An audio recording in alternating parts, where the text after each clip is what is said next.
इस wellness session में आप सबका मैं स्वागत करता हूं। नेक्स्ट वेलनेस जिसका नाम है, जो इनिशिएटिव है नेक्स्ट मनी का। और इस पर्टिकुलर चीज में आज जो है हम बात कर रहे हैं 2022 का 2022 का ये पहला नेक्स्ट वेलनेस है। तो मैं आप सबको न्यू ईयर की बधाई देता हूं। Wish you a very happy, healthy and prosperous new year. और मैं आप सबका इस सेशन में स्वागत करता हूं। आज का जो हमने सब्जेक्ट लिया है वो सब्जेक्ट और ये चीज जो है स्पेशली एनआईसी के द्वारा बहुत लाया गया है आपके लिए। ये पूरा प्रोग्राम जो हर संडे को हम करते हैं, थोड़ी टीथिंग प्रॉब्लम्स में हम चल रहे थे, लेकिन अब इसको हम प्रॉपरली कर रहे हैं। आज का जो सब्जेक्ट हमने लिया है, आज का टॉपिक, वो टॉपिक है बवासीर, पाइल्स या हेमोरॉइड जिसको कहते हैं। उसके सब्जेक्ट पे हम आज बात करने जा रहे हैं और आज जो है उस सब्जेक्ट को हम लेके चलते हैं। इस टॉपिक में जैसा हमने आपको टाइटल दिया था कि बवासीर से कैसे बचें, how to prevent yourself from pile या हेमोरॉइड, जो भी बोले, तो आज उसको हम करेंगे। बट जैसा हमारा तरीका होता है, हम लोग पहले वाई को बड़ा तरीके से समझेंगे ताकि हाउ इजी हो जाए। The bigger is your why, the easier will be your how. तो आज हम थोड़ा सा बवासीर को और पाइल्स को और हेमोरॉइड को ठीक से जानेंगे और उसके बाद हम उसके बचाव के, रोकथाम के और इलाज के सब तरह की चीजों पे बात करेंगे। क्या सब तैयार हैं? Shall we start with this topic? Just give me some yes in the chat box. इस टॉपिक के साथ हम शुरू हो रहे हैं। Are you ready? Super. So let us get started. और अब मैं आपको स्लाइड बाय स्लाइड लेके चलता हूं, जितने कुछ पॉइंटर्स मैंने आपके लिए रखे हैं, और ये पॉइंट यहां से शुरू करते हैं। सबसे पहली बात करते हैं कि कभी समझते हैं कि पाइल्स, कभी बोलते हैं बवासीर, कभी कुछ बोलते हैं हेमोरॉइड। तो बवासीर जो चीज है वो क्या चीज है और पाइल्स क्या चीज है, हेमोरॉइड क्या चीज है? तो मैं आपको बताऊं कि बवासीर हिंदी वर्ड है और इसका इंग्लिश जो है वो पाइल्स है। तो पाइल्स मतलब बवासीर, और haemorrhoid is another term for piles. Piles को ही हेमोरॉइड कहते हैं। सो बवासीर, पाइल्स, हेमोरॉइड्स सब वन और द सेम थिंग है, सब कुछ एक ही है। तो पाइल्स बोले, हेमोरॉइड बोले, बवासीर बोले, अपने लैंग्वेज में जो बोलना है उसके हिसाब से बोल सकते हैं। पाइल्स जो है बेसिकली एक लैटिन वर्ड है जो पिला नाम के लैटिन वर्ड से आया है। लैटिन वर्ड है पिला, तो उससे ये पाइल्स बना है। और पिला का मतलब क्या होता है? तो बेसिकली छोटे छोटे बॉल्स। जब आप पिला का मतलब लैटिन में समझेंगे तो बॉल्स हैं छोटे छोटे, और आप जब नोटिस करेंगे तो यहाँ छोटे छोटे छोटे छोटे बॉल्स की बात हो रही है। तो इसीलिए इसको पाइल्स कहा गया, राउंड राउंड बॉल्स को पाइल्स कहा गया। और ये पर्टिकुलर चीज जो है इस तरीके से पाइल्स, और इस तरीके से इसका नाम पाइल्स हो गया। पाइल्स प्रॉब्लम जो है काफी कॉमन है, काफी कॉमन है। एक इस ऐसी चीज है जो कम लोग बताते हैं, यदि है भी तो, और बहुत लोगों को इससे प्रॉब्लम रहती है और चलते रहते हैं। कितना ज्यादा है यदि बताऊं आपको, तो आज के मॉडर्न लाइफस्टाइल में ये बहुत ही ज्यादा कॉमन है, स्पेशली इन अर्बन पॉपुलेशन। जो शहरी पॉपुलेशन है, जनसंख्या है, उसमें ये बहुत ज्यादा है। एक एस्टिमेट के मुताबिक करीब 60% लोग, 60% पीपल गेट अफेक्टेड विद बवासीर और piles somewhere, some time in their life time. पूरे जीवन काल में करीब 60% लोग ऐसे होते हैं, 60% people who get affected with piles, कभी ना कभी अपनी जिंदगी में। इतना बड़ा रेशियो है ये, आधी से ज्यादा पॉपुलेशन की बात हो रही है, 60%। एक और आंकड़ा है, और वो आंकड़ा ये है कि about 80% of the people over 40 years suffer from piles. मतलब उसका एक एज ग्रुप है ना कि कब से शुरू हो जाएगा और कब से हो जाएगा, तो उसके हिसाब से वो 40 ईयर्स की बात हो रही है। तो ये जो पाइल्स वाली चीज है वो बहुत रैम्पेट है, सब जगह पे है, लेकिन बहुत कम लोग इसके बारे में बात कर पाते हैं, हेजिटेट करते हैं इसके बारे में बात करने के लिए, और वो जो चीजें हैं रह जाती हैं, और फिर वो प्रॉब्लम बढ़ता चला जाता है। तो मैं आपको समझाने जा रहा हूं कि क्या है ये बवासीर, ये जो पाइल्स है, what actually, understanding that piles और हेमोरॉइड, ये है क्या एक्चुअली, इसकी बात करते हैं। तो इसको समझने के लिए सबसे पहले तो मैं ये बताऊं कि ये जो वेन्स हैं, जो जो नर्व्स हैं, बारीक बारीक वेन्स हैं हमारे एनस में, जिसको कि हम, हमारा जो बॉटम है उसके एनस में बारीक बारीक वेन्स हैं, और वो जो वेन्स हैं उनसे ये कनेक्टेड है, स्वोलन वेन्स। वो जो है वेन्स जो है स्वेलिंग आ गई है उसमें, और वो जो है इनलार्ज हो गए हैं, वो बड़े हो गए हैं। और यही इसका सबसे बड़ा कॉज यदि बोला जाए तो वो उस तरीके से आता है। और बवासीर या बाइल्स की बात करें तो ये सबसे कॉमन कॉज है आपके रेक्टल ब्लीडिंग का। यदि रेक्टल ब्लीडिंग हो रही है या वहां पे ब्लीडिंग हो रही है तो उसका सबसे कॉमन कारण बवासीर है। यदि हुआ तो 99% केस में यही हो सकता है। 1-2% में कोई प्रॉब्लम है, कोई तरीके का दिक्कत है, किसी को कोई कैंसर हो गया, कोई ट्यूमर हो गया, वो अलग बात होगी। बट इक्का दुक्का परसेंट, 99% केस में यदि ब्लड आया तो वो बवासीर है, इतना क्लियर है। तो इसीलिए पाइल्स या बवासीर की बात करें तो ये क्या चीज है, तो एक लाइन में बोलेंगे तो स्वेलिंग है, जो आपके एनस के इन एंड अराउंड एरिया में, इनसाइड एंड अराउंड एरिया में डेवलप होता है, रेक्टम एंड एनस के एरिया में। और ये स्वेलन वेन्स और इनलार्ज ब्लड वेसल्स जो उसके एरिया में हैं, उनको जो है वो क्रिएट करता है। और प्रॉब्लम करता है कब, स्पेशली जब आप टॉयलेट जाते हैं, स्पेशली जब आप टॉयलेट पास कर रहे होते हैं, स्टूल पास कर रहे होते हैं या जोर लगा रहे होते हैं, तब ये सबसे ज्यादा तकलीफ करता है। क्यों ऐसा, कारण पे आ रहे हैं, क्यों ऐसा? तो वो इसलिए कि वो जो है, जो नैरो एकदम थिन वॉल है, जिसको कि आप नर्व की वॉल कहेंगे, वो पूरा का पूरा स्ट्रेच हो जाता है। जब आप जोड़ लगाते हैं तो स्ट्रेच हो जाता है, और स्ट्रेच होने से वो बल्जिंग होती है और इरिटेशन होता है, और वो एक तरीके से तकलीफ देता है, पेन होता है, और वो सारी चीजें होती हैं। So it's swollen veins in and around the anus area is the one topic. इसके अलावा बवासीर जो है बहुत ज्यादा पेनफुल कंडीशन है। एक ऐसा कंडीशन है जिसमें कि कभी दांत का दर्द कैसा होता है कि जिसको आप बिल्कुल झेल नहीं पाते, वैसा ही पाइल्स का पेन जो होगा वो इतना एक्सट्रीम होगा कि उसको जो है बहुत पेनफुल कंडीशन कहा जा सकता है। और यदि इसका सही समय पे इलाज नहीं किया गया, उसका ख्याल नहीं रखा गया, तो सफरिंग जो है कई गुना ज्यादा बढ़ जाता है, मल्टीफोल्ड इंक्रीज हो सकता है सफरिंग। और जब ये पुराना होता चला जाता है तो ये फर्दर कॉम्प्लिकेशन होने शुरू हो जाते हैं, क्योंकि जब ये इन्फ्लेमेशन बढ़ाता चला जाता है तो इसमें माने सोर्स बन जाते हैं, अल्सर बन जाते हैं, इंटेस्टाइन के इनर वॉल की तरफ चीजें होने लगती हैं, और तब इसको फिस्चुला कहा जाता है, और वो बहुत ज्यादा खतरनाक भयानक होता है। तो कहने का मतलब ये है कि नॉर्मली, जैसा मैं पहले स्लाइड पे भी ये बात कहा, कि लोग इसको हेजिटेट करते हैं बताने में, किसी से चर्चा नहीं करते हैं, खुद अपने आप रखते हैं, और उसको जो है फिर प्रॉपरली ट्रीट नहीं कर पाते, अपने रूटीन से भी हट नहीं पाते, मालूम नहीं होता है कि क्या करना है, क्या नहीं करना है, क्या खाना है, क्या नहीं खाना है।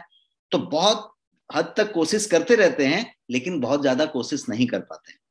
और जब बहुत ज्यादा कोशिश नहीं कर पाते हैं तो ये अपने आप धीरे धीरे धीरे धीरे अंदर पनपता रहता है और केस बिगड़ता चला जाता है। तो मैं इस पॉइंट पे ये कहना चाहूंगा कि ये एक ऐसी चीज है जिसको कि दबा के रखने का कोई फायदा नहीं है, ये बाद में बहुत तकलीफ कर सकता है। इसके अलावा कैसे बनता है ये बवासीर? यदि हम पाइल्स की बात बताया कि गोल गोल राउंड बॉल्स हो जाते हैं, तो वो बनते कैसे हैं? How do they form, formation कैसे होता है? तो पाइल्स जो है वो डेवलप करता है जब आप, एक ही लाइन में समझा दूं कि जब आप प्रेशर देते हैं उस पूरे के पूरे एनस के एरिया के नर्व्स पे, जब आप प्रेशर देते हैं तो पाइल्स फॉर्म होता है। उसके वेन्स जो हैं एनस के अराउंड, उन वेन्स पे जब प्रेशर पड़ता है तो वो क्रिएट होता है। अब प्रेशर कैसे पड़ता है? उसकी पूरे लाइनिंग पे, उसकी पूरी लाइनिंग और एनस कैनाल जिसको कह सकते हैं, उसकी जो कैनाल है उस पे जब प्रेशर पड़ता है तब होता है। अभी इसमें कैसा है कि वो वेन्स जो है वो पूरा का पूरा एक जटिल नेटवर्क है, एकदम कॉम्प्लेक्स नेटवर्क है, वहां पे बहुत सारे वेन्स हैं, और उस वेन्स पे जब ब्लड वेसल्स जो हैं उस पे यदि प्रेशर पड़ता है तब ये काम शुरू होता है। अब इसको ठीक से समझते हैं कि ये कैसा फॉर्म कैसे होता है। तो सबसे पहली बात तो ये होती है कि ये जो वेन्स हैं वो लाइनिंग, वो वाइडर हो जाते हैं, इनलार्ज हो जाते हैं जब इन्फ्लेमेट होते हैं। तो जब इन्फ्लेमेशन बढ़ता है तो इनलार्ज हो जाते हैं। और इन्फ्लेमेशन के अलावा इन्फ्लेमेशन बढ़ने का भी कारण एक होता है, वो है लॉन्ग सिटिंग आवर्स। यदि मैं इस कुर्सी पे बैठा हूं और लगातार बैठा हूं 4 घंटे, 5 घंटे, 3 घंटे, और फिर मैं लंच ब्रेक के बाद आके फिर 4 घंटे बैठा हूं, फिर 3 घंटे बैठा हूं, फिर सोफा में बैठा हूं, फिर कार में बैठा हूं, या मैं ड्राइव करता हूं, मैं 2-2 घंटे, 3-3 घंटे ड्राइव करता हूं, तो बैठा हूं बैठा हूं बैठा हूं, सोफा में बैठा हूं, कार में बैठा हूं, ऑफिस के चेयर में बैठा हूं, घर के सोफा में आके बैठा हूं, बैठा हूं बैठा हूं बैठा हूं, if you are sitting continuously for more than some time, तो क्या हो रहा है, प्रेशर आ रहा है। इसके अलावा कॉन्स्टिपेशन यदि है तो इन्फ्लेमेशन होगा, प्रेशर आएगा। यदि कॉन्स्टिपेशन होगा तो आप जो है ज्यादा जोर लगाएंगे, जोर लगाएंगे, प्रेशर आएगा। तो हम सारे प्रेशर की बातें कर रहे हैं। ज्यादा बैठने से, ज्यादा देर तक बैठने से, कॉन्स्टिपेशन होने से, कब्ज होने से, जोर लगाने से, भारी सामान उठाने से, कहीं पे उस पे यदि प्रेशर आता है उन नर्व्स पे, इन एंड अराउंड एरिया में, तो फिर किस तरीके से होगा, यहां पे जो प्रेशर आएगा तो ये प्रॉब्लम आएगी। तो इनलार्ज्ड वेन्स हो जाएंगे, और उसके जो ओवरलेइंग टिश्यूज हैं, उसके ऊपर बहुत सारे टिश्यूज हैं ना, वो वेन है, वेन के ऊपर बहुत सारे टिश्यूज हैं, जो ओवरलेइंग टिश्यूज उसको कहेंगे, वो जो है स्वेलिंग शुरू कर देंगे, इन्फ्लेमेशन उसमें होनी शुरू हो जाएगी। और तभी जाके वही पॉइंट होता है जब वो छोटे छोटे बाउल्स डेवलप होने शुरू हो जाएंगे। कैसे होता है, ये जो बाउल्स हैं, ये जो बने, वो फॉर्म कैसे हो रहे हैं, कैसे डेवलप हो रहे हैं? तो पाइल्स नॉर्मली इस तरीके से जब प्रेशर आ रहा है तो ही फॉर्म हो रहा है, उसमें इन्फ्लेमेशन आ रही है, उसमें प्रेशर आ रहा है। हमने 2-3 चीजें डिस्कस की, लंबा सिटिंग आर, प्रेशर लगाना, भारी सामान उठाना, ये सब चीजों से प्रेशर आ रहा है। एक बात तो हो गई। अब जनरली बवासीर जब होगा, पाइल्स जब ही होगा, तो ये कोई ज्यादा बड़ा प्रॉब्लम नहीं करता है, और इसीलिए ये इग्नोर्ड रहता है। कभी कभी हल्का छोटा सा पेन आ गया, हल्का छोटा सा ये रह गया, कभी दिक्कत हो गई तो छोड़ दिया, क्योंकि वो बहुत ज्यादा कुछ तकलीफ नहीं कर रहा है, कुछ गड़बड़ नहीं कर रहा है, और इसीलिए वो इग्नोर्ड रहता है। पॉइंट यहाँ पे समझनी है कि इग्नोर क्यों रहता है। जब ये इग्नोर रहने लग जाता है तभी जाके अंदर वो डेवलप होना शुरू होता है, और वो फिर जाके आता है। जब तक फिजिकल सिम्टम या भौतिक लक्षण उसके प्रकट होने लगते हैं, जैसे ब्लीडिंग हो गया, पेन हो गया, वो सब जब बड़े लेवल पे स्टार्ट होने लग जाते हैं, तब जाके इसका नोटिस लिया जाता है, इसका संज्ञान लिया जाता है कि अच्छा ऐसा कुछ प्रॉब्लम लग रहा है ये तो, और तब जाके कंसर्न शुरू होता है, और वहीं पे काफी देर हो चुका होता है। अब बवासीर के कारण के बारे में बात करते हैं कि ये तो कैसे बना, फॉर्म कैसे हुआ, इसकी बात की। अब कारण के बारे में बात करते हैं। पहले तो ये पाइल्स जो है वो collection of inflamed and swollen tissues हैं, इसको हमने क्लियर समझ लिया। किस एरिया में? इन एनल कैनाल एरिया। जो एनस है उसके कैनाल एरिया में ये जो स्वोलन इन्फ्लेम्ड टिश्यूज हैं, एक लाइन बात तो हमने समझ ली, जिसमें ब्लड वेसल्स भी शामिल हैं, मसल्स भी शामिल हैं, सपोर्टिंग टिश्यूज भी शामिल हैं, और आपके इलास्टिक फाइबर्स भी शामिल हैं। ये सब कुछ मिला के सब एरिया में स्वेलिंग है, सब एरिया में इन्फ्लेमेशन है, और वहां पे तकलीफ हुई है। और ये रीजन जो इन्फ्लेमेशन का है, जिसकी वजह से स्वेलिंग हो रही है और ये तकलीफ हो रही है, उसके कई रीजन है, कारण बहुत सारे हैं, बहुत सारे कारण हैं। और उस कारण के लिए हम जो है एक एक करके कारण को समझते हैं। सबसे पहला कारण, उम्र का बढ़ना। फिर से सचिन जी कह रहे हैं कि आवाज नहीं आ रही है, is the sound not coming? Thank you so much. So उम्र का बढ़ना एक बड़ा कारण है। अब आप बोलेंगे उम्र तो सबका बढ़ेगा, तो ये कारण कैसे हो गया? उम्र का बढ़ना एक कारण है। एजिंग जिसको कहते हैं, तो एक कॉमन फैक्टर है। इसीलिए हमने बताया कि 40 साल से उम्र के 80% लोगों को पाइल्स होने की पूरी संभावना है और होती है। कभी ना कभी उसके उम्र में एक बार पाइल्स होती है उसको, और कभी नहीं संभाला तो फिर वो उम्र भर रह जाती है। तो उम्र का बढ़ना एक कारण है। जैसे जैसे हम एज होते हैं तो जो सपोर्टिंग टिश्यूज हैं वहां पे, वो जो है एनस के एरिया में या रेक्टम के एरिया में, वो कमजोर पड़ने लगती हैं, वीक होने लगती हैं। वो जो वेन्स हैं उसके एरिया में, वो इनलार्ज होने लगते हैं, वो बढ़ने लगते हैं। तो एक तो वीक हो गए सराउंडिंग टिश्यूज, सपोर्टिंग टिश्यूज, और जो वेन्स हैं वो एनलार्ज होने लगे, और वहीं पे प्रॉब्लम शुरू होती है। इसीलिए इसका उम्र से कनेक्शन है, उम्र से कनेक्शन है। तो एक तो बात हो गई उम्र की। दूसरा जो बात है वो लेना देना है इसका कॉन्स्टिपेशन से, क्रॉनिक कब्ज। Now coming, thank you. So we are talking about, पहले मैं फिर से रिकैप कर दूं कि पहले हम जो बात कर रहे थे वो उम्र का बढ़ना का बात किया था। अब एक दूसरा कारण जो है, बड़ा कारण, वो क्रॉनिक कब्ज का है, क्रॉनिक कॉन्स्टिपेशन। कब्ज बोले कभी किसी को हो गया, एक कभी होता है कि उसको बार बार कब्ज होता है, पुराना कब्ज है, होता रहता है, हफ्ते में 1-2 बार 4 बार हो जाता है, कब्ज होता ही रहता है। तो यदि कब्ज हुआ तो सबसे बड़ा पहला प्रॉब्लम क्या हुआ, जो कोर रीजन मैंने समझाया कि जोर लगाना पड़ेगा कब्ज में, ये फोटो जो मैंने दिखाया है, जोर लगाना पड़ेगा।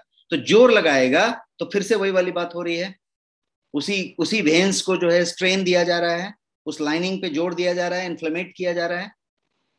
तो ये सबसे बड़ा एक दूसरा कारण बनता है। इसमें पाइल्स डेवलप होता है क्योंकि जो लोअर रेक्टम है उसमें प्रेशर आता है। और आज के मॉडर्न सेडेंट्री लाइफस्टाइल में जो पुअर डाइट हम लेते हैं, जो पूरा तला हुआ या जो जो बोलते हैं ना प्रोसेस्ड फूड लेते हैं, मैदा वाला चीज लेते हैं, फिजिकल एक्टिविटी कम करते हैं, अनहेल्दी फूड होता है, फाइबर कम होता है हमारे आहार में, फाइबर डाइट कम होती है, रेशे वाली चीजें कम होती हैं। तो होता क्या है कि ये सारा कुछ आपको कॉन्स्टिपेशन की तरफ ले जाता है और तकलीफ होती है। दूसरा जो है, कॉन्स्टिपेशन के साथ साथ स्ट्रेनिंग, ध्यान रखिए, जोर लगाना। अब दूसरी जो बात है वो है रिफाइंड और प्रोसेस्ड फूड। आज की डेट में हम जो कुछ भी खा रहे हैं मोस्टली वो प्रोसेस्ड है या रिफाइंड है। और जब हम रिफाइंड प्रोसेस्ड खा रहे हैं तो जिसमें फैट ज्यादा है, फ्राइड आइटम, सॉल्टी आइटम, इसमें शुगरी ड्रिंक की बात करें, शुगरी फूड की बात करें, हम बहुत सारा कुछ खाते रहते हैं, पीते रहते हैं, जो सारा कुछ इनडायरेक्टली वहां पे योगदान देता है किस बारे में, टिश्यूज को स्वेलिंग कराने में, ब्लड वेसल्स को जो है इनलार्ज कराने में योगदान देता है। और वो योगदान देने की वजह से इस तरीके का काम होता रहता है। इसके अलावा एक तीसरा जो अगला कारण है वो है मोटापा। आपकी आपकी जो वजन है, यदि आपकी बीएमआई 25 से ज्यादा है, ओवरवेट हैं या मोटे हैं, तो ये जो है वो मोटापा है। मोटापा एक ऐसा कारण बन जाता है जो आपको जो है पाइल्स की तरफ ले जाता है। अब मोटापा का पाइल्स से क्या संबंध है? सबसे पहला संबंध है पाइल्स से मोटापा का कि ये जो है, सबसे पहले आपका वजन ज्यादा है, तो आप जब बैठते हैं, कहीं पे, तो आपका पूरा वजन आपके बैक पे जाता है। तो मोटापा से प्रेशर बढ़ाने की बात है। एक नॉर्मल आदमी बैठेगा और एक 90 किलो का आदमी बैठेगा तो प्रेशर उसको ज्यादा मिलेगा, एक बात हो गई। ओवरवेट ओबेस पर्सन का एक और चीज होगा कि जो उसके ब्लड वेसल्स हैं उस एरिया में सराउंडिंग द एनस रेक्टम, उसमें ऑटोमेटिकली ज्यादा टॉक्सिकेशंस हैं, क्योंकि आपका जो बड़ी आंत है, जिसको कि आवाज नहीं आ रही है, सारे लोग टाइप कर रहे हैं, sound is not coming, sound is not coming.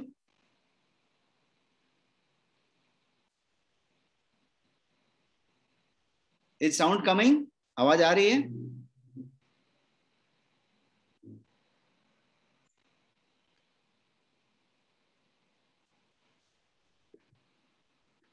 Okay great.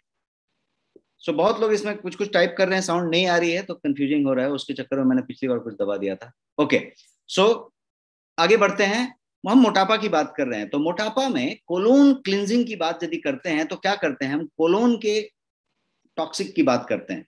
जब आप वाइसरल फैट की बात करते हैं तो उस फैट की बात करते हैं जो टॉक्सिकेशन से बना हुआ है, और कोलोन की बात करते हैं। तो मोटापा से टॉक्सिकेशन का संबंध है, वाइसरल फैट का संबंध है, और वाइसरल फैट और इसके अलावा आपका खुद का वजन जब सिटिंग पे प्रेशर देता है तो उसके सराउंडिंग ब्लड वेसल्स एरिया और जो है रेक्टम प्रेशराइज्ड होता है, और उससे एक कारण बनता है। अगला कारण जो है वो है देर तक एक ही जगह पे बैठना। देर मतलब कितना देर? मैं बोलूंगा 45 मिनट, 1 घंटे से ज्यादा। फिर से आप 3 मिनट के बाद बैठ जाइए, लेकिन आप जहां पे बैठे थे वहां पे 45 मिनट, 1 घंटे पे खड़े हो जाइए। 1 घंटे पे एक बार खड़े हो जाइए, और आप जितना भी फिटनेस बैंड वगैरह पहनते होंगे उसमें ये ऑलरेडी अलार्म होता है। आपके फोन में भी ये वाइब्रेशन हो सकता है, बट फिटनेस बैंड में होता है, वो ग्रुप करके आपको नब्ज दबा के बता देता है कि अब उठ जाओ। गेट अप, तो you get up and again sit down, get up and again sit down. तो एक बार यदि आप उठ गए 1 मिनट के लिए, 2-4 कदम चल लिया, things are released, blood circulation is changed. अभी यदि आप एक ही जगह पे बैठे रह गए, लगातार बैठे रह गए, प्रेशर दे के बैठे रह गए, तो एक प्रॉब्लम हो सकती है। और वो सारा कुछ इन्फ्लेमेशन, इरिटेशन, स्वेलिंग, ये सारा कुछ लेके जाता है। और जैसा मैंने बताया पिछले स्लाइड में कि एक्सेस वेट यदि हो, और यदि कुर्सी जहां पे आप बैठते हैं या बैठने की जो जगह है वो हार्ड है, सख्त है एकदम, कुशन नहीं है वहां पे, तो भी ज्यादा प्रेशर आपके वेन्स पे, नर्व्स पे पड़ता है, और वो जो है आपको बवासीर को पाइल्स की तरफ लेके जा सकता है। अगला जो कारण मैं बताऊंगा वो है गर्भ के समय महिलाएं ज्यादा प्रोन होती हैं इस पाइल्स के। उसका कारण क्या है? उसका कारण है कि वुमेन जब स्पेशली थर्ड ट्राइमेस्टर में होती हैं, तो थर्ड ट्राइमेस्टर में क्या होता है, 3 महीना 3 महीना 3 महीना, लास्ट वाले ट्राइमेस्टर में क्या होता है कि फ्रीक्वेंट कॉन्स्टिपेशन डेवलप होता है because of the physiological changes जो बॉडी के अंदर हो रहे होते हैं। और जब फ्रीक्वेंट कॉन्स्टिपेशन डेवलप होता है तो प्रेशर लगाने वाली बात होती है और स्ट्रेनिंग वाली बात होती है ड्यूरिंग द स्टूल पासिंग, और तभी वो वेन्स पे स्ट्रेन आता है, प्रेशर आता है, और वेन्स में स्वेलिंग होती है, क्योंकि उस समय फिजियोलॉजिकल चेंज बढ़ चुका होता है और वजन भी बढ़ चुका होता है। तो जो मैंने बताया मोटापा वालों का प्रॉब्लम, वो प्रॉब्लम अपने आप ऐड हो जाता है। इसके अलावा कॉन्स्टिपेशन डेवलप हो जाता है, अपने आप ऐड हो जाता है। तो जो 2-3 कारण अभी तक हम बड़ा बड़ा समझे, वो सारे कारण इसमें ऐड हो जाते हैं, और बैठने वाला कारण भी इसमें ऐड हो जाता है, क्योंकि चूंकि उनके पास एक अलग फिजिकल कंडीशन होती है, तो बहुत ज्यादा एक्टिव नहीं रहते, बहुत ज्यादा भागदौड़ नहीं करते, बैठे रहते हैं ज्यादा समय। वही बताया गया है और वही होना चाहिए।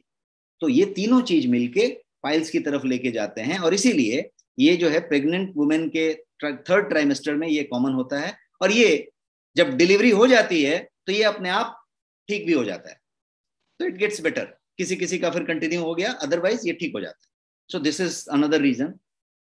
अब हम बात करें एक और रीजन की, और वो रीजन है अनुवांशिक कारण, हेरेडिटरी रीजंस। मान लीजिए कि किसी के फैमिली में, किसी के फादर का, किसी के दादाजी का, किसी के किसी और का, माताजी का, या किसी का पाइल्स का शिकायत रहा है, तो संभावना है कि उस ट्री में आगे जो है ये प्रॉब्लम आएगा। उसका क्या कारण है? उसका कारण है कि जो जो मैंने बताया कि वो कोशिकाओं के इलाके का एरिया, नर्व बड़े हो जाते हैं, इनलार्ज हो जाते हैं, वो हेरेडिटी में है, हेरेडिटी में ही इनलार्ज हो रहा था, इन्फ्लेमेशन हो रही थी, स्वेलिंग हो रही थी, हेरेडिटी से चला आ रहा था, और उस तरीके से ये जो है इनहेरिट कर लिया जाता है स्वेलन वेन को। थिनर वॉल, जो उसके वॉल हैं वो पतले होते हैं, और हेरेडिटी में यदि पतले चले आ रहे हैं तो पतला वॉल ज्यादा जल्दी स्ट्रेन लेगा और ज्यादा जल्दी जो है इन्फ्लेमेट हो जाएगा, और एनल रीजन के एरियाज में वो जो है पाइल्स का फॉर्मेशन करेगा, राउंड राउंड बॉल्स को।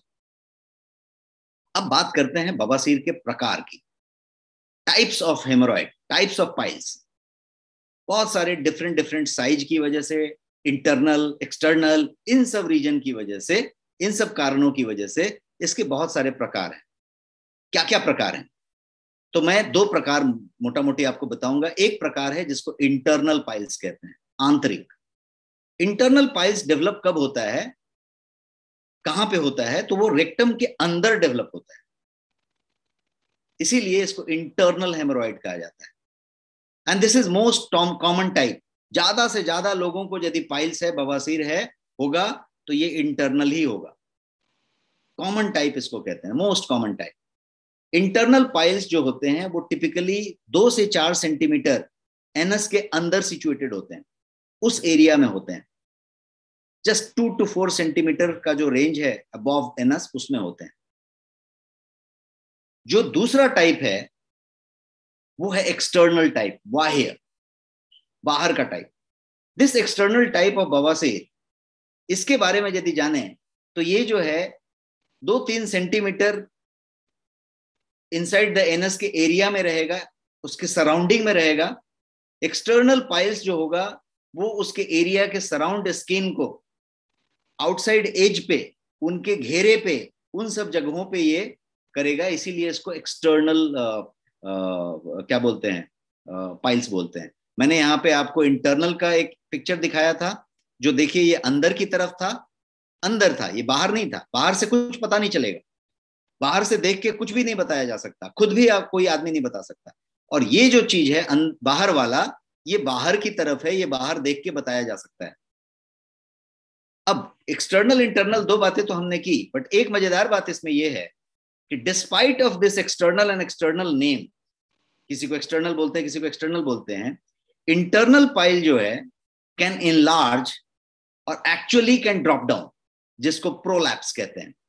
ड्रॉप डाउन मतलब वो बाहर निकल जाएगा। ये जो अंदर दिख रहा है आपको, मैं इंटरनल पे ले जाता हूं, ये जो अंदर दिख रहा है ये बाहर आ जाएगा, और स्टिल इसको इंटरनल कहेंगे। बाहर निकल गया इसको बाहर नहीं कहेंगे, इसको इंटरनल कहेंगे।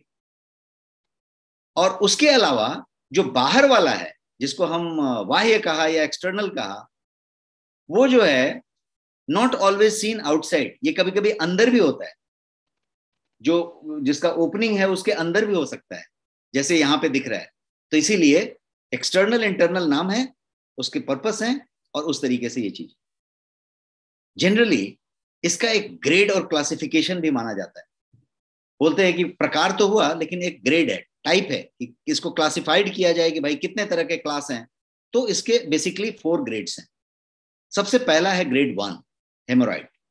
ग्रेड 1 हेमोरॉइड में क्या होता है कि स्मॉल स्वेलिंग्स होते हैं, हल्का इन्फ्लेमेशन होता है, और इनसाइड लाइनिंग में ये सारा कुछ होता है एनल कैनाल के। एनस का जो कैनाल है उसके इंटरनल एरिया में, इंटरनल लाइनिंग पे हल्का सा स्वेलिंग, हल्का सा इन्फ्लेमेशन होता है, इसको ग्रेड 1 कहते हैं। ये बाहर से बिल्कुल विजिबल नहीं है, and nor you can feel them, feel भी नहीं कर सकते आप। तो दिस इज ग्रेड 1। अब ग्रेड 2 क्या है? ग्रेड 2 हेमोरॉइड जो है उसमें ये थोड़ा सा लिटिल लार्जर हो जाता है, वही जो स्वेलिंग है, और वो जो है फिर भी, लेकिन बड़ा होने के बाद भी वो इनसाइड ही रहता है। मैंने यहाँ पिक्चर आपको दिखाया है, वो इनसाइड ही रहता है, कहीं बाहर नहीं जाता, इनसाइड ही रहता है एनस के। और ये जो है पार्टली पुश होता है ड्यूरिंग द स्टूल, जब आप पास कर रहे होते हैं या प्रेशराइज होता है तो पार्टली आउट होता है और फिर इन चला जाता है, अपने आप इन चला जाता है, स्प्रिंग्स बैक कह सकते हैं। बाहर आया, स्प्रिंग्स बैक इन, कभी बाहर पता नहीं चलता, दिखता नहीं। तो एक ये पहला वाला क्या था, ग्रेड 1, एकदम हल्का, एकदम छोटा, पता ही नहीं चले, ये पता चले कभी बाहर आया और चला गया। अब ग्रेड 3 की बात करते हैं। ग्रेड 3 हेमोरॉइड जो होता है, इस स्टेज में क्या होता है कि पाइल्स जो है आउटसाइड ऑफ एनस अपीयर हो जाता है, प्रकट हो जाता है, सॉफ्ट लंप की तरफ बाहर निकल जाता है सीधा, और निकल जाने के बाद आप उसको वापस इंसर्ट बैक भी कर सकते हैं, तो वापस इंसर्ट हो जाता है, लेकिन इंसर्ट करना पड़ता है। तो this is the third type. और जो ग्रेड 4 है, ग्रेड 4 में क्या होता है कि ये जो है थोड़ा काम बिगड़ चुका होता है, ये हैंग आउट हो जाता है, ये बाहर लटका रहता है, एंड ये जो है अच्छा खासा साइज में होता है, ये आउटसाइड एनस पे पड़ा रहता है, and you can not push them back. Grade 3 वाले में क्या था, बाहर निकल गया, आपने फिंगर से पुश बैक कर दिया। यहां पे ये 4th ग्रेड वाला पुश बैक नहीं होता, ये बाहर ही होता है और बाहर लग जाता है। So this is the 4 grades. अब बवासीर के लक्षण की बात करें कि क्या क्या लक्षण है बवासीर के, सिम्टम्स क्या क्या हैं, तो मैं आपको 7 लक्षण आज बताने जा रहा हूं, जिसको कि आप कोर की लक्षण कह सकते हैं, की सिग्निफिकेंट क्या बोलते हैं, सिम्टम्स कह सकते हैं। 7 टाइप्स, और ये 7 में सब कुछ कवर हो जाता है। और ये डिपेंड करता है बहुत सारी चीजों पे, उसके प्रकार पे भी, एक्सटर्नल है कि एक्सटर्नल है, उसके हिसाब से सिम्टम आएगा। The symptom can also depend on कितना बड़ा है, साइज क्या है, पोजीशन क्या है, उसका ग्रेड कौन सा है, इन सब चीजों पे सिम्टम डिपेंड करेगा। बट मैंने जो ये 7 सिम्टम्स बना के आपके लिए लाए हैं, वो 7 सिम्टम्स एकदम आम आदमी की भाषा में 7 के साथ चेक मार लिया तो 7 सिम्टम की बात हो रही है। तैयार हैं आप? Type yes in the chat box यदि तैयार हैं तो मैं 7 सिम्टम बताने जा रहा हूं एक के बाद एक। 7 स्पॉट सिम्टम्स अबाउट पाइल्स, कि क्या क्या सिम्टम्स हो सकते हैं।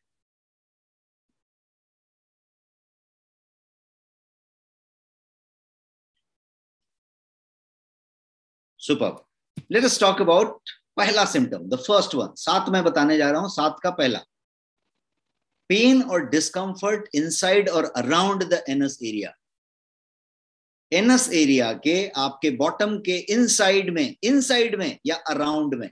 कभी कभी क्या होता है कि इनसाइड की तरफ होता है, आपको पता नहीं चलता है कि दर्द किस चीज का है, पेट में दर्द नहीं है, ना ही बॉटम में दर्द है, लेकिन ये है कहाँ पे, कुछ उसी के आसपास कहीं हल्का दर्द देने की बात करता है।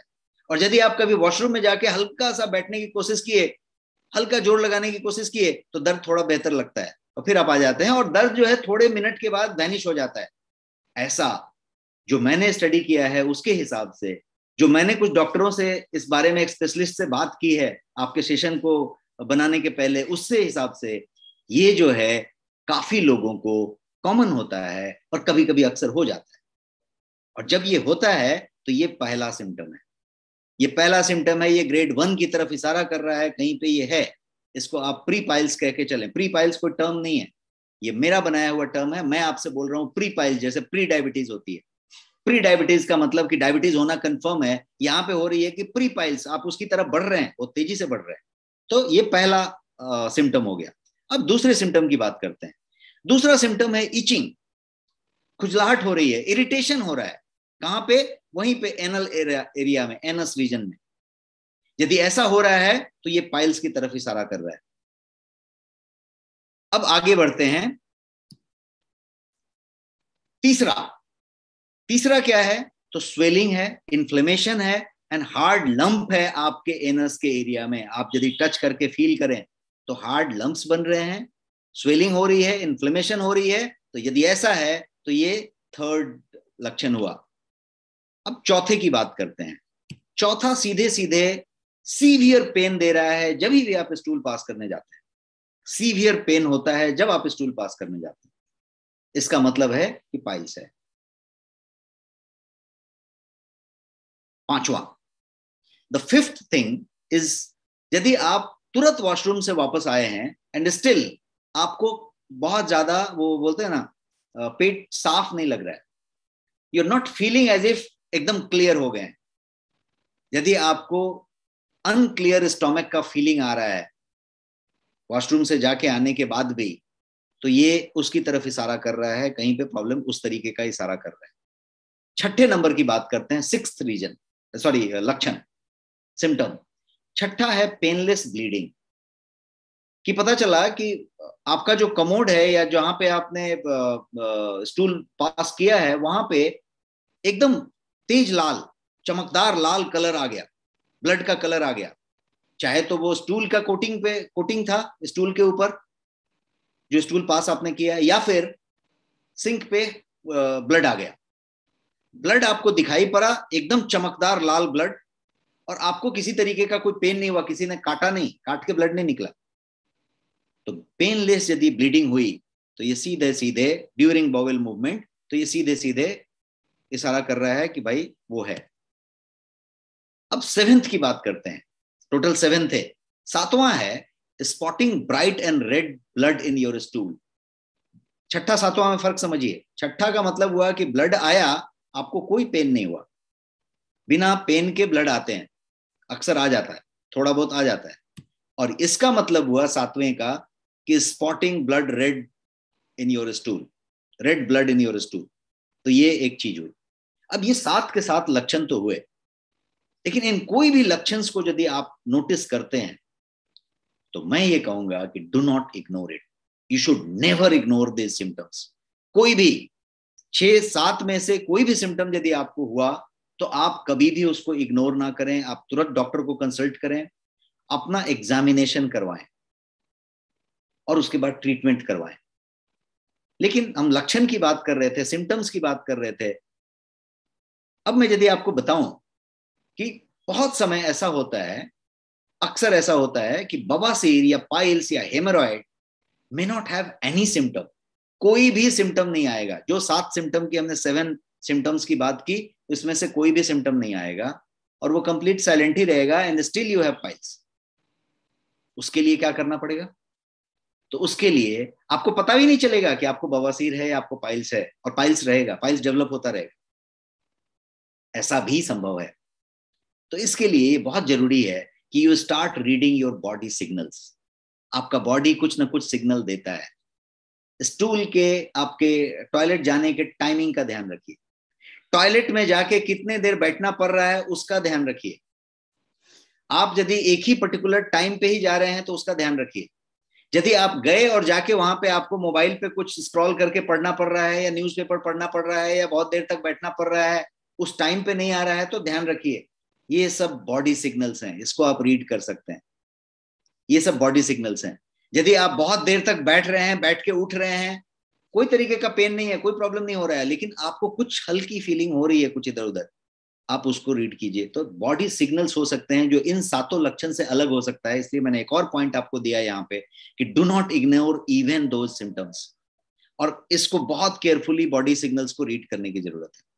अब मैं बताने जा रहा हूं कि कैसे पता करें कि आपको या मुझे बवासीर है, पाइल्स है, ये पता कैसे करें, कैसे पता करें कि यहाँ पे बवासीर है। इसके लिए मैं आपको सिंपल तरीके बता रहा हूं। पहला तो तरीका बताऊंगा कि ये 7 के 7 जो सिम्टम्स मैंने आपको बताए 1 to 7, इसको आप टिक करें। कोई भी इसमें से एक लागू है आपके ऊपर तो ये जो है सिम्टम हो गया बवासीर वाला।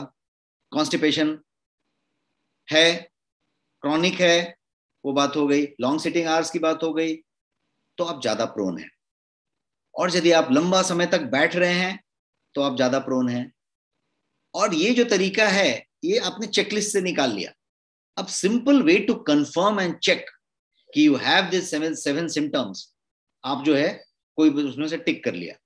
कोई भी यदि एक टिक है तो आप समझ लें कि आपके पास कोई प्रॉब्लम है ये वाली, और आपको डॉक्टर को मिलना चाहिए। बवासीर है यदि इसमें से कोई पॉइंट क्लियर होता है तो आपको है पाइल्स और आपको डॉक्टर से मिलना चाहिए। अब डॉक्टर क्या करेगा? तो डॉक्टर सबसे पहले तो आपसे बहुत सारे सवाल पूछेगा।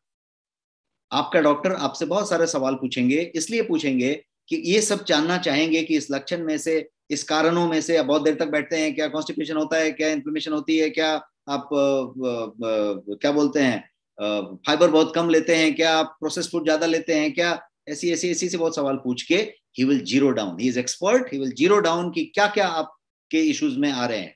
एक बात हुई। दूसरा, वो फिजिकल एग्जामिनेशन करेंगे डॉक्टर। फिजिकल एग्जामिनेशन, वो ग्लव्स पहन के फिंगर के हिसाब से वो एक फिजिकल एग्जामिनेशन करते हैं, और वहां पे वो किसी तरीके का राउंड राउंड बॉल फॉर्म हुआ है क्या, उसको वो चेक करते हैं, और वो चेक करके बता देते हैं कि बवासीर है क्या, पाइल्स है क्या कि नहीं है। And depending on your case किस तरीके का है, doctor can ask for further examination.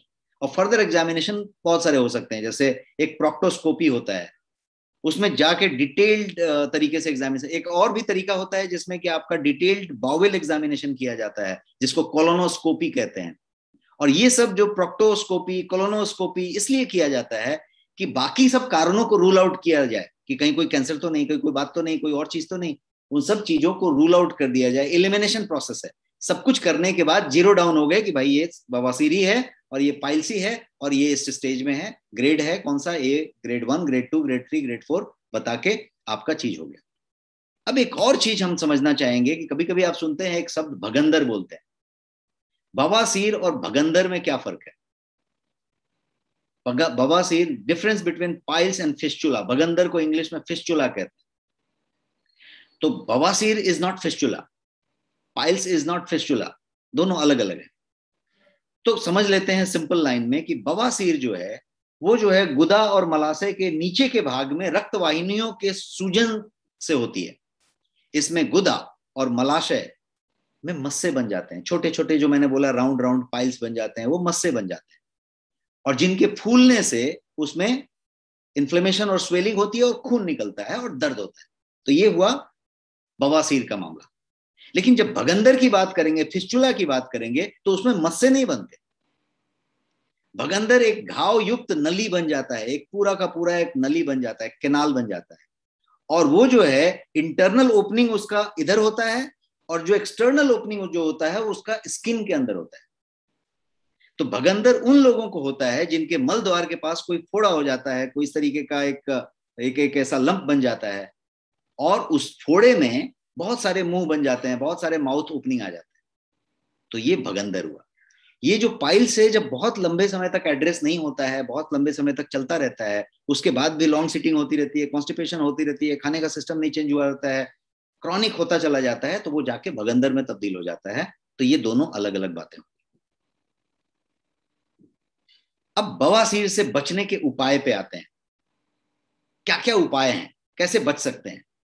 The best way to prevent piles और ह्यूमरॉइड या बवासीर is to keep your stool soft so that it can pass easily. क्योंकि मैंने एक ही बात बताया कि जोर लगाने से, स्ट्रेन देने से वहां पे तकलीफ आती है. स्ट्रेन कुछ भी हो सकता है, आप वहां पे जोर ना लगाएं और आप एक भारी सामान उठाने की कोशिश करें तो स्ट्रेन आएगा वहां पे. तो स्ट्रेन होने से होता है. बहुत सारे लोग वो जिम में जाके बहुत सारा कुछ करते हैं, उनको भी कभी कभी तकलीफ हो जाती है. तो ये स्ट्रेन नहीं देना है. तो सबसे पहला कारण जो मैं उपाय बताऊंगा वो उपाय ये है कि आप सारा वो कोशिश करें जिससे कि आपका स्टूल जो है, जो आपका टॉयलेट है, स्टूल है, वो सॉफ्ट हो, वो हार्ड ना हो, सॉफ्ट हो और वो इजीली पास हो जाए.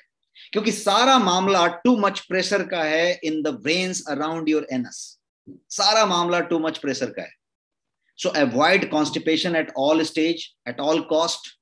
दूसरा सजेशन मैं दूंगा, पहला था कि आप जो है उसको सॉफ्ट रखें. सॉफ्ट रखने के लिए बहुत सारा चीज कर सकते हैं. आप जो है खूब सारा पानी पिएं, हाई फाइबर फूड खाएं, फ्लूइड लें, बहुत सारा मट्ठा लें, जूस लें, पानी लें, ये लें, लिक्विड लेते रहें.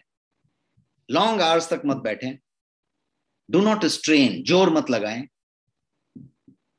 टॉयलेट में जाके 5-7 मिनट से ज्यादा मत बैठें. यदि आपका 10 मिनट पड़ जाता है, 10 मिनट हो जाता है, तो आप अपने आप से पूछें कि why it was 10 minute. Is the matter of 2 से 3 minute. Take it 2 minute bonus, make it 5 minutes. Now if it is more than 5 minutes, ask yourself a question. And if you are more than 40 years of age, 40 साल से उम्र के ज्यादा के हैं और 10 minute से ज्यादा बैठते हैं, ask question. There is a problem. There is a problem. क्योंकि आप बैठे हैं इसका मतलब क्लियर नहीं हो रहे हैं, और क्लियर नहीं हो रहे हैं मतलब आप जोर लगा रहे हैं. कनेक्टेड है, बातें एक दूसरे से कनेक्टेड है. और जैसे ही एज सुन एज आपको अर्ज आए वॉशरूम जाने का, as soon as you feel the urge of going to washroom, go immediately. Don't hold it. कभी भी ऐसा नहीं हो कि आपको वॉशरूम जाने की इच्छा हो रही है और आप ऑफिस में हैं या कोई मीटिंग में हैं या कहीं पे हैं और ऐसी बातें हैं वैसी बातें हैं. Don't do that. जैसे ही फीलिंग आए, don't hold it, go immediately. Because if you hold it, it will create that same pressure वाला मामला, और वो जो है veins around your anus will get inflamed और वो प्रॉब्लम होएगा. तो धीरे धीरे छोटा छोटा टुकड़े में जाके ये होगा. तो मैं कुछ ऐसे तरीके बता रहा हूं जो शायद आपको रेडिली कहीं पे नहीं मिलेंगे, कोई बुक्स में नहीं मिलेंगे, कोई इंटरनेट में नहीं मिलेगा, बट मैं आपको कोई पॉइंट्स बता रहा हूं जो बहुत प्रैक्टिकल पॉइंट्स हैं. और वो प्रैक्टिकल पॉइंट्स को यदि आप फॉलो करें तो बचने के उपाय सारे हो सकते हैं. जैसा कि मैंने बताया कि 60% लोग अपनी जिंदगी में कभी ना कभी बवासीर से प्रभावित होते हैं, and 80% people above 40 years of age get बवासीर. तो पॉइंट ये है कि हमें ध्यान रखना है कि हमें अपने को उससे अलग नहीं समझना है. कभी ना कभी आप प्रोन हो सकते हैं, उसका ध्यान रखना है. एक और चीज हो सकती है इसमें कि आप एक्सरसाइज करें, अपने आप को एक्टिव रखें, सेडेंटरी ना रहें, पड़े ना रहें, बैठे ना रहें. Rise early, another reason. आप जल्दी सुबह उठें. देर तक सोएंगे, कॉन्स्टिपेशन बढ़ेगा. कॉन्स्टिपेशन बढ़ेगा, जोर लगाना पड़ेगा. जोर लगाना पड़ेगा, इन्फ्लेमेशन बढ़ेगा, स्वेलिंग बढ़ेगी और उसको जो है स्ट्रेन मिलेगा. एक बात हो गई. खाने में non spicy food, healthy food खाएं. चोकर वाली चीजें खाएं, रेशेदार चीजें खाएं, सबूत फल खाएं, सबूत अनाज खाएं, जो भी कुछ खाएं. प्रोसेस्ड चीजें ना करें. मैदा ना लें. ब्रेड, पास्ता, पिज्जा, है ना, नूडल्स, ऐसी चीजों से दूर रहें. बिस्किट, फरसान, नमकीन, इन चीजों से दूर रहें. तो एक चीज ये बात हुई. इसके अलावा कुछ हमें बोलते हैं ना dos and do knots.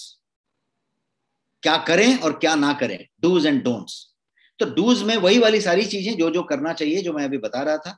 But फिर से यदि गिनना है एक दो और एक्स्ट्रा पॉइंट, तो पहला है कि drink lot of fluid and eat plenty of fibre. बहुत सारे फाइबर खाएं, बहुत सारे पानी पिएं, बहुत सारा लिक्विड लें.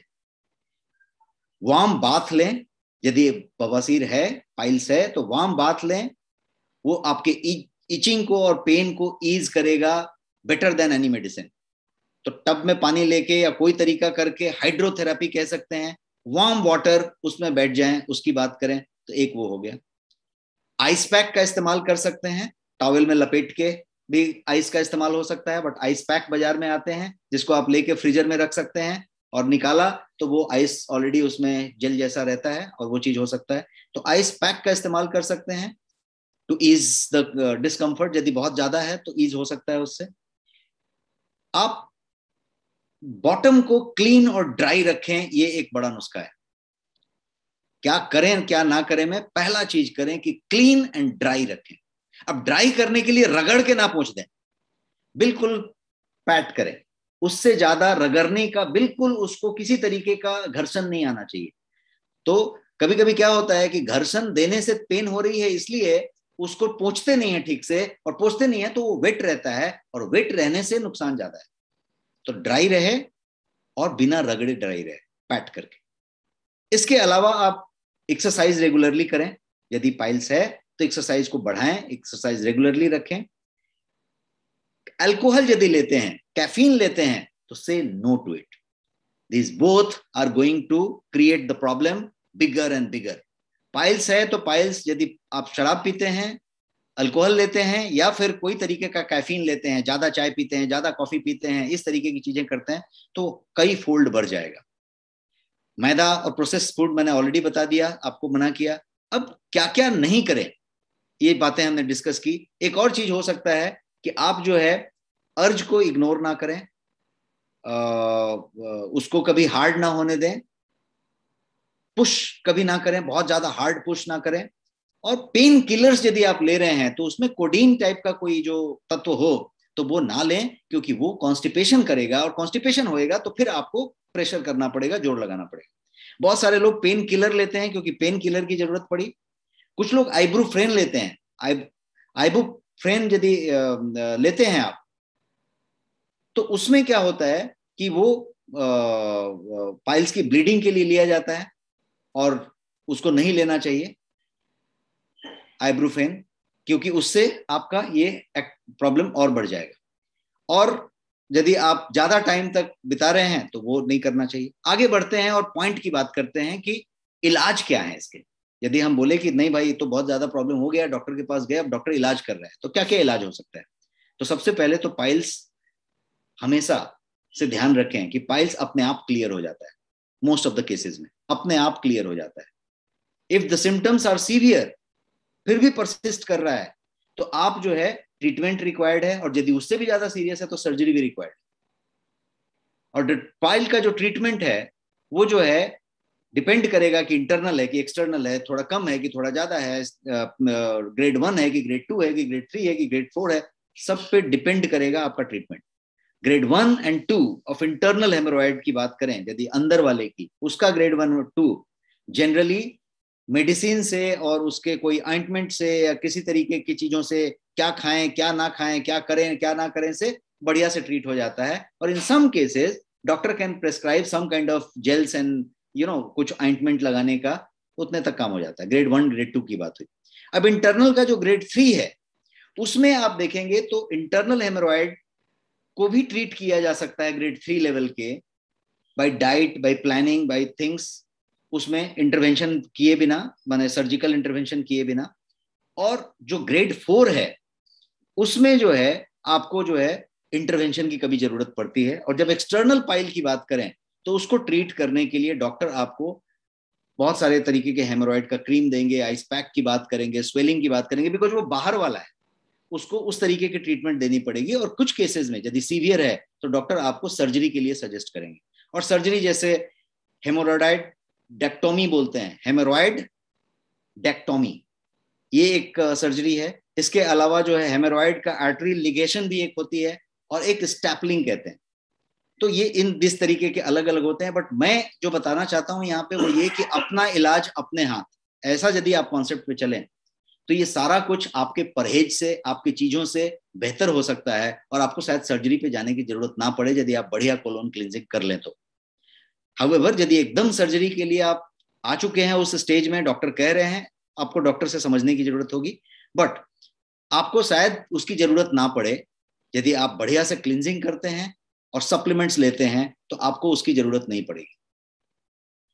एक तो मैं आपको बताऊंगा कि आप जो है अश्विनी मुद्रा, एक योग का आसन है, बहुत सारे लोग करते भी होंगे, जानते भी होंगे। ये योगा का एक आसन है जिसको अश्विनी मुद्रा कहते हैं। ये अश्विनी मुद्रा यदि आप करते हैं और यदि आपके पास पाइल्स है तो आपको करना ही चाहिए, और यदि नहीं है तो भी करना चाहिए, बिकॉज ये सीधा उसके लिए कामदायक चीज है, काम करने वाला चीज है। तो एक हुआ। फिर से यदि मैंने अपना लाइन रिपीट करूं कि अपना इलाज अपने हाथ, तो आप जो है क्लिंजिंग कर सकते हैं, और क्लिंजिंग थेरेपी करने के बाद आप सप्लीमेंट ले सकते हैं। और आपके लिए सप्लीमेंट्स हैं यहाँ पे जो मैं बता रहा हूँ, ये एक स्लिम एंड डिटॉक्स नाम का सप्लीमेंट है। ये सप्लीमेंट यदि आप यूज कर रहे हैं तो आपको गारंटीड फायदा होगा। इस तरीके के रिजल्ट्स हैं इसके। इसमें पर्पस क्या है? ये पाइल्स की कोई दवाई नहीं है, it's not a medicine, it is just a supplement जिसका काम कोलोन क्लिंजिंग है। बेसिकली वेट लॉस के लिए यूज करते हैं, कोलोन क्लिंजिंग के लिए यूज करते हैं। बट ये आंवला के रेशे से बना हुआ है। इसका पूरा का पूरा जो 50+ इंग्रेडिएंट में से जो मेजर इसका जो इंग्रेडिएंट है वो आंवला का रेशा है, और फिर बहुत सारे हर्ब्स हैं। तो आंवला का रेशा एक फाइनेस्ट क्वालिटी का फाइबर है, और वो फाइबर सारे हर्ब्स के साथ मिलके आपके कोलोन को क्लिंज करता है, आपके स्टूल को सॉफ्ट करता है। और जब आपका स्टूल एकदम सॉफ्ट हो जाता है तो आपको जोर नहीं लगाना पड़ता है, और इसके जो तत्व हैं, इसके अंदर जो सारे इंग्रेडिएंट हैं, वो जो हैं आपके इन्फ्लेमेशन को सीज करती हैं, बहुत कम करती हैं, कॉन्स्टिपेशन घटाती हैं। तो ये सारा चीज होके अपने आप आराम मिलने लग जाता है, और ये चीज हो सकता है। यहाँ पे डॉक्टर राजन बता रहे हैं कि very effective for piles, I have used for my patients. So ये काफी टेस्टिमोनी हमारे पास 500 से ज्यादा टेस्टिमोनी हमारे पास पर्सनली मेरे पास है, जिसमें कि डॉक्टर ने कह दिया कि अभी ऑपरेशन करना पड़ेगा, और लोगों ने इसको इस्तेमाल किया और वो फिर चीजें हो गई और बेहतर हुई। तो ये है जिसके अंदर डिटॉक्स के सारे सामान हैं, बहुत सारे इंग्रेडिएंट हैं, और ये काफी बढ़िया सा प्रोडक्ट है। एक और प्रोडक्ट है जो बहुत जल्द आपके पास अवेलेबल हो जाएगा 2 to 3 वीक्स टाइम में। वो प्रोडक्ट है पाइल्स केयर। ये भी गोयंग का प्रोडक्ट है, और ये स्पेशलाइज्ड प्रोडक्ट है पाइल्स केयर के लिए, जिसका पाइल्स केयर से लेना देना है। किसी को 7 सिम्टम में से एक भी सिम्टम आया, किसी की फैमिली में कभी था, कोई एक सिम्टम लेता है कि लंबे समय तक बैठता है, किसी को टॉयलेट में 10 मिनट से ज्यादा बैठना होता है, किसी को कॉन्स्टिपेशन वीक में एक बार हो जाता है, हर व्यक्ति के लिए ये पर्टिकुलर चीज है जो एक बढ़िया काम करेगा, वो वाली बात है। और ये गोयंग का प्रोडक्ट है जो एक बढ़िया सा रेप्यूटेड सप्लीमेंट ब्रांड है। और ये सारा गोयंग आपका जो है नेक्स्ट शॉपी पे अवेलेबल है, रिवॉर्ड पॉइंट्स के साथ अवेलेबल है, आपके बेहतर प्राइसेस के साथ अवेलेबल है। और इसके अलावा ये सारे ई कॉमर्स पोर्टल पे अवेलेबल है, चाहे वो अमेजॉन हो, फ्लिपकार्ट हो, बिग बास्केट हो, 1mg हो, सीनियोरिटी हो, या इस तरीके के पोर्टल्स पे। और यदि आपने नेक्स्ट मनी ऐप डाउनलोड किया हुआ है और अभी उसको एक्टिवेट नहीं किया हुआ है, तो मैं कहूंगा कि उस ऐप को एक्टिवेट कर लें, गेट रिवॉर्डेड, बिकॉज ये सारे प्रोडक्ट्स जो मैं बता रहा हूं इसमें आपको रिवॉर्ड्स मिल सकते हैं।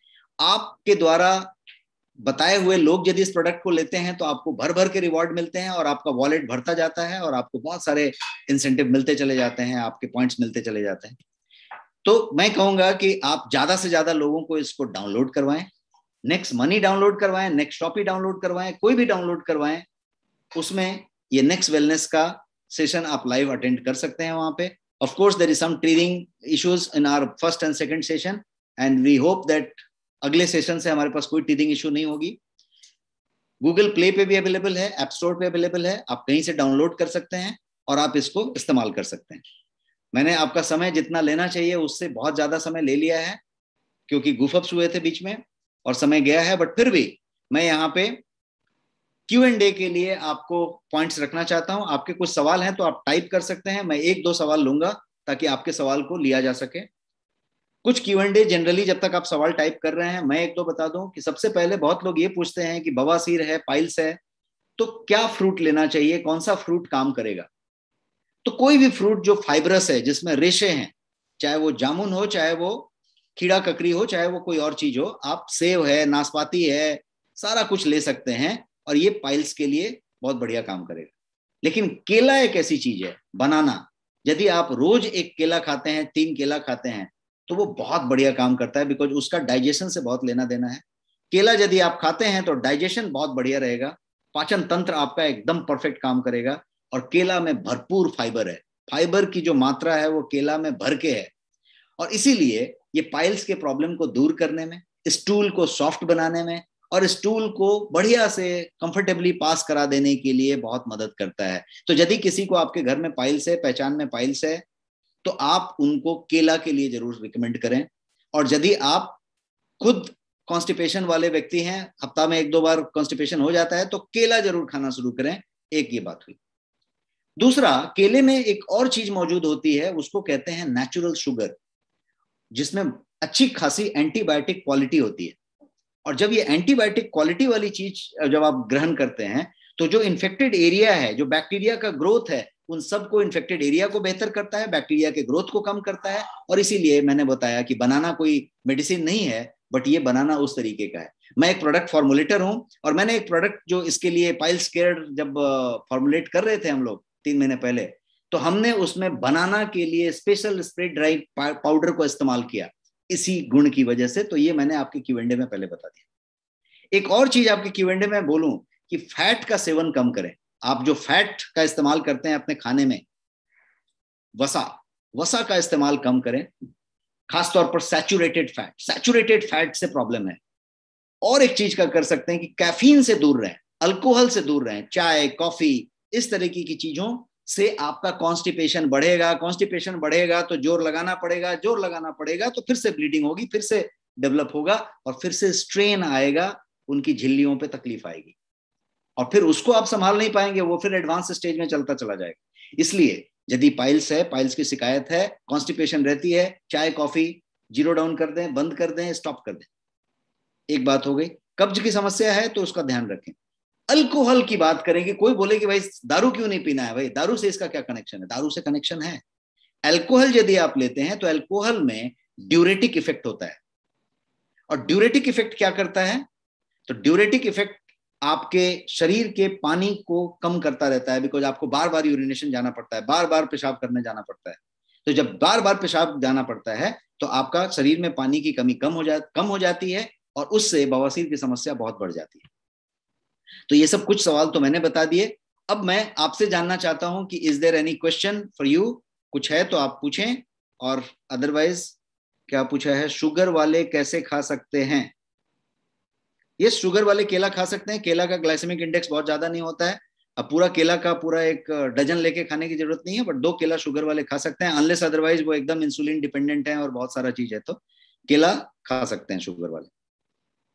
फिस्चुला के बारे में मैंने बताया सर कि फिस्चुला जो है, जिसको भगंदर कहते हैं हिंदी में, पाइल्स बाद में डेवलप होकर भगंदर बन जाएगा। भगंदर में किसी तरीके का, वो बोलते हैं ना, वो राउंड वो क्रिएट नहीं होता है, जिसको आपको बोल रहे हैं ना कि वो नहीं क्रिएट होता है। भगंदर में घाव बन जाता है, और घाव में बहुत सारे मुंह बन जाते हैं, और वो बाहर के साइड में होता है, जबकि पाइल्स या बवासीर अंदर की साइड में होता है, और उसमें बहुत सारे मस्से बन जाते हैं। भगंदर में कोई मस्सा नहीं बनता। यस, और कोई क्वेश्चन था?